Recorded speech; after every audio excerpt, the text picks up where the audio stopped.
دل کا اٹیک ہونے سے پہلے کیسے معلوم کریں؟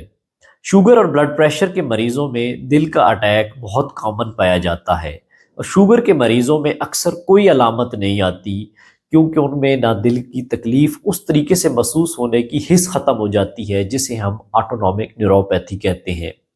اور جو بنیادی ٹیسٹ کروائے جاتے ہیں جس میں E C G, echocardiography, stress test, lipid profile, HbA1c، ان سے بعض اوقات دل کی تکلیف پوری طرح واضح نہیں ہوتی۔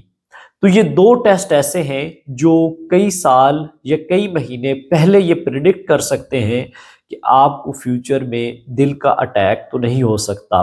Number 1، C T calcium scoring. اس ٹیسٹ کے ذریعے دیکھا جاتا ہے کہ خون کی شریانیں جو دل کے اراؤنڈ ہیں، جو دل کے گرد ہیں، ان میں کوئی خون تو نہیں جمنا شروع ہو گیا، یعنی ان میں کوئی چربی جمنا تو شروع نہیں ہوگی، کیلسیفیکیشن تو نہیں ہونا شروع ہوگی، پلاک بننا تو نہیں شروع ہو گیا۔ دوسرے ٹیسٹ کا نام ہے سی ٹی اینجیوگرافی۔ اس ٹیسٹ سے یہ پتہ چلتا ہے کہ خون کی شریانیں کس حد تک تنگ ہو گئی ہیں اور کتنی تنگ ہو گئی ہیں، اور اس کے لیے مزید آگے کیا علاج کرنے کی ضرورت ہے۔ تو ان دو ٹیسٹوں کی بنیاد پہ آپ اپنے آپ کو دل کا اٹیک ہونے سے پہلے جان سکتے ہیں۔